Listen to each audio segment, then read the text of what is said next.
And if we talked about my little history with the backup creator, can you share some of your backgrounds so people will know how come you develop this plugin and what are you doing with WordPress and all that? So like a little history. Yeah, sure. I mean, I'm just a regular guy, and I used to do computer programming, things like that. But then I heard about, you could make these web pages, make these things called ebooks, make these things called membership sites, but no one really knew how to do them, or everyone made things way super complicated. And I mean, a lot of what's out there with, internet marketing are a lot of people who are just kind of making it up as they go along. And so basically, my background is computer programming, and I saw a lot of people, and even other computer programmers, make things way more complicated than they have to be. And so what I do is I look at what's out there and I say, well, can we make something that's really simple and easy to use, but also gives people all the different things they want? And so, for example, if everyone wants to have a sales letter or like a point and click kind of website, then that's something that I want to create and use. And so this thing called WordPress, I think it now powers like one out of every six websites on the internet or something like that. And what's Yeah. really cool about this is, back even a few years ago, if you wanted to make a website, you would have to figure out this thing called FTP. You'd have to figure out this stuff called HTML coding. You have to know this stuff called CSS. And if you really want to get advanced, you can learn that stuff, but now you don't have to.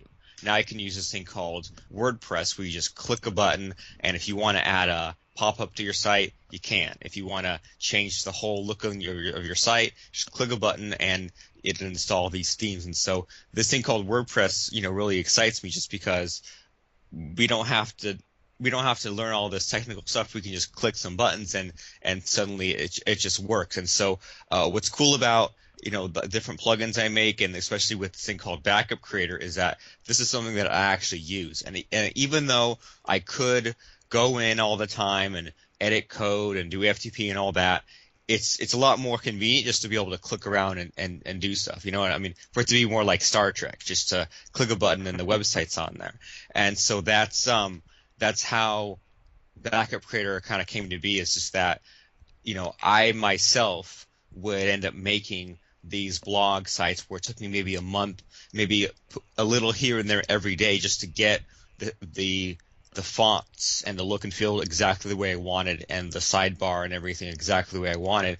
And then I said, well, great, if I wanted to make another site like this, I'd have to start over and spend the whole next month making another copy of it, and probably missing a few things. And so this thing with Backup Creator was really cool, because we would create membership sites. We would do things called webinar courses, where we would fill up a whole site about, say, copywriting, and fill it up with videos, and have everything exactly the way you wanted it. And I said, well, I want to make another site like this, but without all the members, without all the content, but just like the structure, right, the shell. And so this thing with Backup Creator was really helpful, because I could say, well, now I have this membership site and it's working really well. I'm going to back it up over here, go over there, restore it. Now I have a copy, and now I can just edit a few things instead of having to spend that whole month. Now it's ready to go in about 10 minutes.